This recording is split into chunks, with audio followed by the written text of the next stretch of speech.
धन्य काळ संत भेटी, धन्य काळ संत भेटी, पाये मिठी पडली तो, संदेहाच्या सुटल्या गाठी, झालो पोटी शीतळ. भव नदीचा झाला तारा, भव नदीचा झाला तारा, या उत्तरा प्रसादे, संदेहाच्या सुटल्या गाठी, झालो पोटी शीतळ. तुका म्हणे मंगल आता, तुका म्हणे मंगल आता, कोण दाता याहुनी, संदेहाच्या सुटल्या गाठी, झालो पोटी शीतळ. पांडुरंगा करू प्रथम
पायी मिठी पडली तो, संदेहाच्या सुटल्या गाठी, झालो पोटी शीतळ.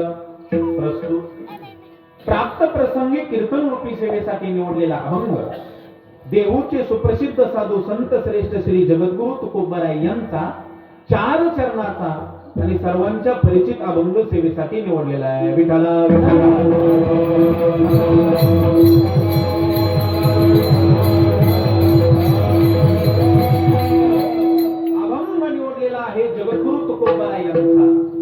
जगद्गुरु तुकोबाराय या अभंगाद्वारे स्वतःच्या जीवनामध्ये प्राप्त झालेला धन्यतेचा अनुभव, संत महात्म्यांच्या भेटीचा अनुभव आपल्या समोर प्रतिपादन करतात.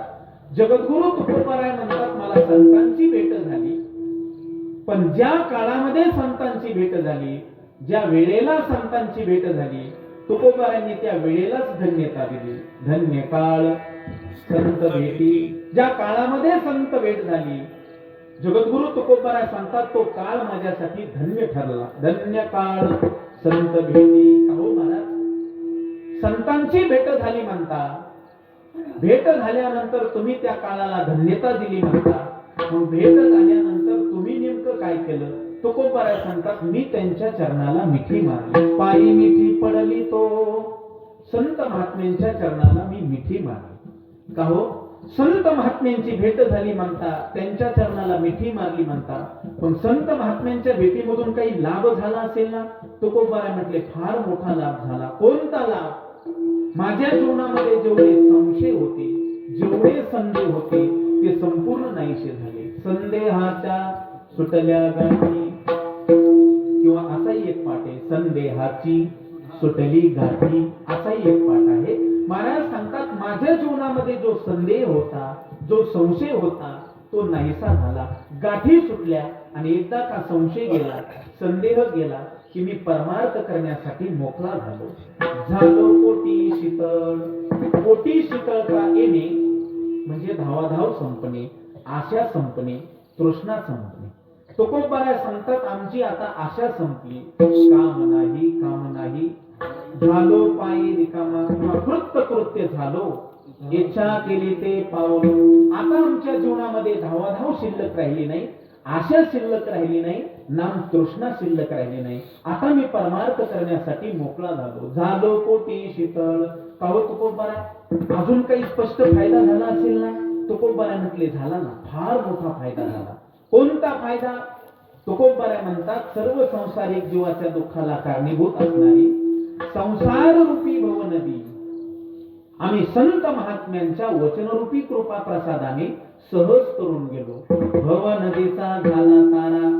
तारा झाला. तारा होणं म्हणजे तर येते, म्हणजे तरुण जाणं. संसार रूपी भवनदी आम्ही संत महात्म्यांच्या कृपा प्रसादाने सहज करून गेलो. भवनदीचा झाला तारा. आणि एकदा का भवनदी तरुण गेलो की जीवनातलं दुःख गेलं, जीवनामध्ये सुख प्राप्त झालं, आणि जीवनामध्ये मंगलमय अवस्था प्राप्त झाली. आणि ही मंगलमय अवस्था प्राप्त करून देणारं दातृत्व जर कोणाकडे असेल तर एकमेव संतांकडे आहे. तुका म्हणे मंगल आता, कोण दाता याहुनी. महाराज तुकोबाराय म्हटले, मंगलमय अवस्था प्राप्त करून देणारं दातृत्व जर कोणाकडे असेल तर माझ्या संतांकडे आहे. दाते अनेक आहेत, पण संतांसारखा श्रेष्ठ दाता या जगामध्ये शोधूनही सापडणार नाही. महाराज दाते अनेक आहेत, त्याच्यामध्ये 3 मुख्य दाते सांगितले आहेत. देवदाता आहे, मनुष्य दाता आहे, आणि तिसरे संत दाते आहे. देवदाता आहे, पण देवाचं ठरलेलं आहे महाराज, घेसी तेव्हा देसी, ऐसा अससी गुना. अगोदर घेतो आणि मन देतो, त्याला देव म्हणा. मनुष्यही दाता आहे, पण काहीतरी मिळण्याच्या अपेक्षाने जो देतो त्याला माणूस म्हणा. आणि कशाचीही अपेक्षा न ठेवता जे नुसतं देतच राहतात त्यांना संत म्हणा. घातला दुकान देती आली असेला, संत उदार उदार भरले अनंत म्हणा. संत महात्मे असा दाता आहे. महाराज सांगतात की त्यांच्यासारखा श्रेष्ठ दाता या जगामध्ये शोधूनही सापडणार नाही. म्हणून कोण दाता याहुनी, संदेहाची सुटली गाठी, झालो पोटी शीतळ. हा झाला अभंगाचा सरळ सरळ भावार्थ. आता तुम्हाला झोपायला हरकत. वा, सगळे एका मुखाने म्हटले वा नाही.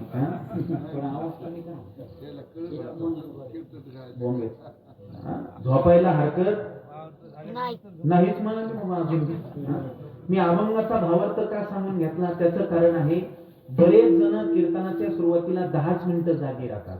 एकदा का 10 मिनिटं झाले की लगेच समाधी लावतात. महाराज समाधी कळते ना, आणि जे विठ्ठल झाल्यानंतर मग समाधीतून जागे होतात, आणि पुन्हा दुसऱ्या दिवशी म्हणायला तयार. रात्रीच्या महाराजांनी त्यांनी अभंगच सोडवला नाही, असं कोणी म्हणायला नको. माझ्याकडे दुरुस्तीचा दोष यायला नको, म्हणून अभंगाचा भावार्थ सांगून घेतला. आता तुम्हाला झोपायला हरकत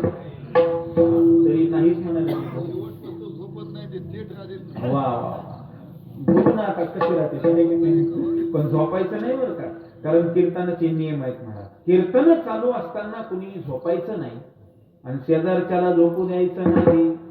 दुसरा नियम आहे, कीर्तन चालू असताना कुणीही उठायचं नाही आणि शेजारच्याला उठू द्यायचं नाही. तिसरा नियम आहे, कीर्तन चालू असताना कुणीही बडबड करायची नाही आणि शेजारच्याला करू द्यायची नाही. कीर्तन चालू असताना कुणीही तंबाखू म्हणायची नाही आणि शेजारच्याला म्हणू द्यायची नाही. कीर्तन चालू असताना कुणीही बिडी पेटवायची नाही आणि शेजारच्याला पेटू द्यायची नाही. कीर्तन चालू असताना कुणीही भजन करायचं नाही आणि शेजारच्याला करू द्यायचं नाही. जाऊ काय तुम्ही बोल. ज्या ज्या वेळेला विठ्ठल विठ्ठल भजन होईल त्या त्या वेळेला हाताने टाळी आणि मुखाने नामचिंतन करायचं काम तुमचं. विठ्ठला विठ्ठला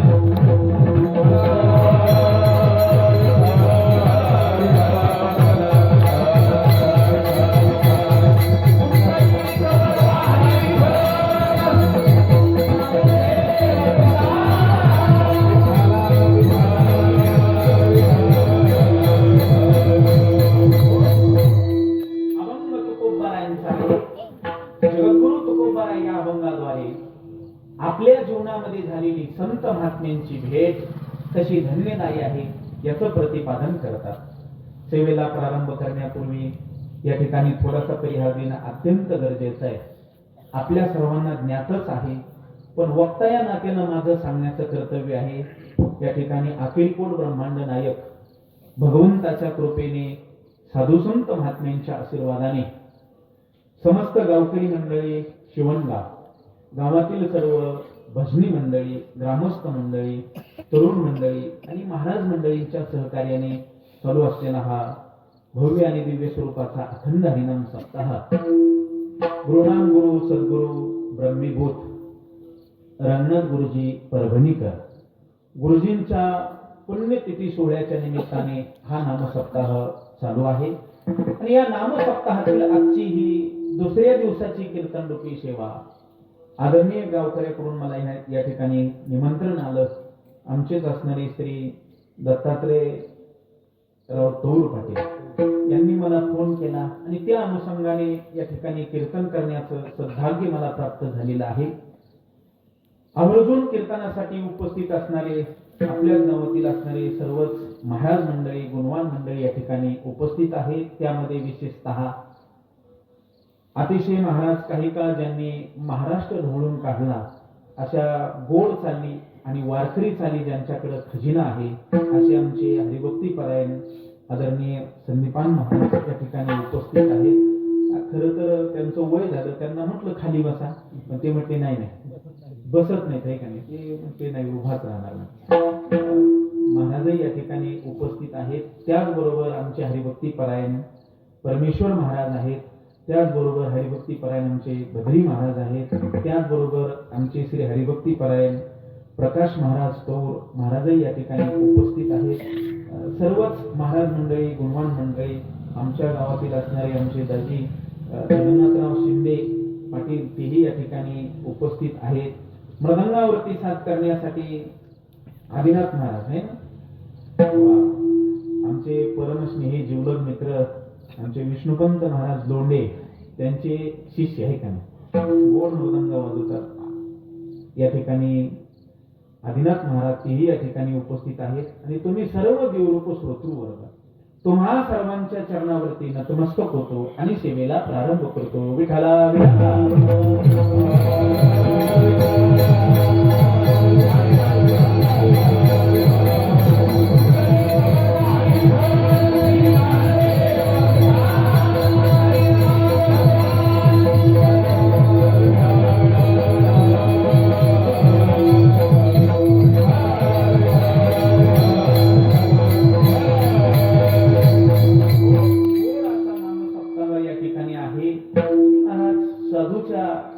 पुण्यतिथीच्या निमित्ताने आहे. ब्रह्मीभूत गुरुनाम गुरु सद्गुरु रंगनाथ गुरुजी परभणीकर आणि महाराज विशेष म्हणजे दासोपंत महाराज यांच्या विशेष अशा मार्गदर्शनाने हा नामसप्ताह चालू आहे. गोड असं नियोजन आहे महाराज. क्वांटिटी जरी जास्त नसली तरी क्वालिटी चांगली आहे, बरोबर आहे का? आणि महत्व क्वांटिटीला नाही, महत्व क्वालिटीला. मी नेहमी सांगत असतो, कीर्तनाला जास्त गर्दी असणं महत्वाचं नाही, तर कीर्तन ऐकणारी माणसं गर्दी असली पाहिजे, तर कीर्तन करायला आनंद वाटत असतो. विठाला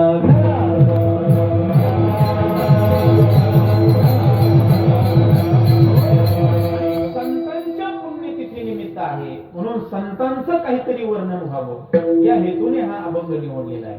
कारण संत महात्म्यांचं आपण नुसतं नाव जरी घेतलं तरी आपल्याला पुण्य प्राप्त झाल्याशिवाय राहत नाही. मुक्ता ते निर्धारिता लाभे आपुलीस मुक्तता, किंवा पुण्यवंत व्हावे घेता सज्जनाची नावे. हा पुण्यवंत व्हावे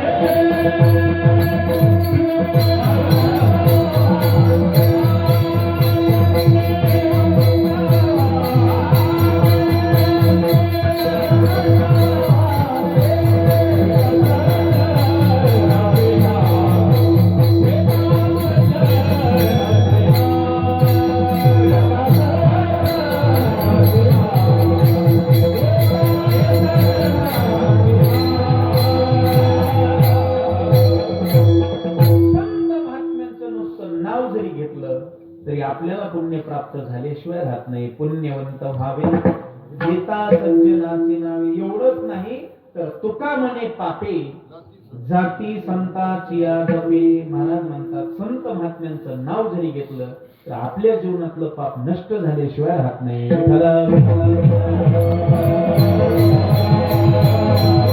म्हणून संत महात्म्यांचा पुण्यतिथी सोहळा त्यांच्यामुळं नाही साजरा करायचा, तर आपल्यामुळं साजरा करायचा.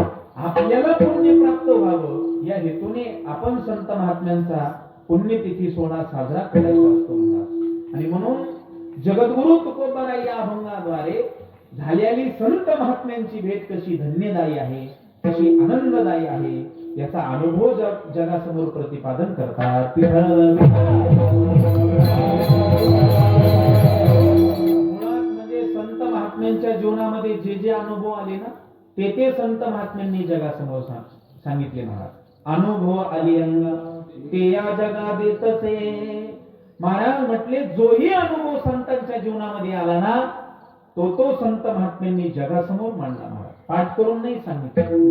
तुकोबारा म्हटले आम्ही पाठ करून जगाला उपदेश केला नाही, ठीक आहे. बऱ्याच वेळेला आम्ही जगाला उपदेश करतो पण आमच्या जीवनामध्ये तेवढा आम्ही अनुभव घेत नाही. यालाच म्हणायचं लोका सांगे ब्रह्मज्ञान आणि आपण कोरडे पाषाण. आम्ही जगाला ठासून सांगतो पण तसं आमच्या जीवनामध्ये आम्ही वागत नाही. तुकोबाराने आम्ही अगोदर अनुभव घेतला.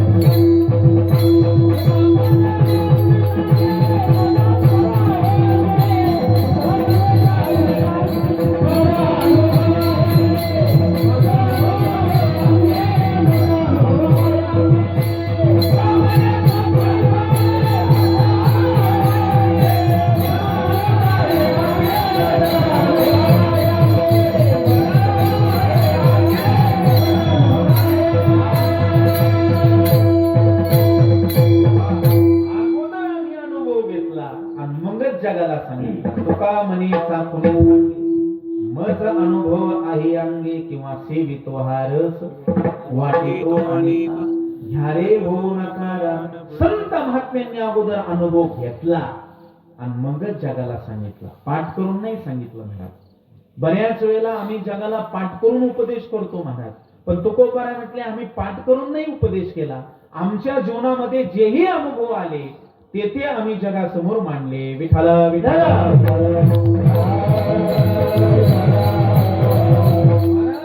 चार मुद्दे मी आपल्या समोर मांडतो. चार मुद्द्याचं सविस्तर चिंतन करू आणि अभंगामध्ये प्रवेश करू. महाराज सांगतात चार मुद्दे असे आहेत. पहिला मुद्दा असा आहे, काही गोष्टीचा अनुभव स्वतःही घेता येत नाही आणि इतरांनाही सांगता येत नाही. एक, काही गोष्टीचा अनुभव स्वतः घेता येतो पण इतराला मात्र सांगता येत नाही. दोन, काही गोष्टी फक्त तोंडाने उच्चारल्या जातात पण जगामध्ये कुठेही अनुभवायला मिळत नाही. तीन,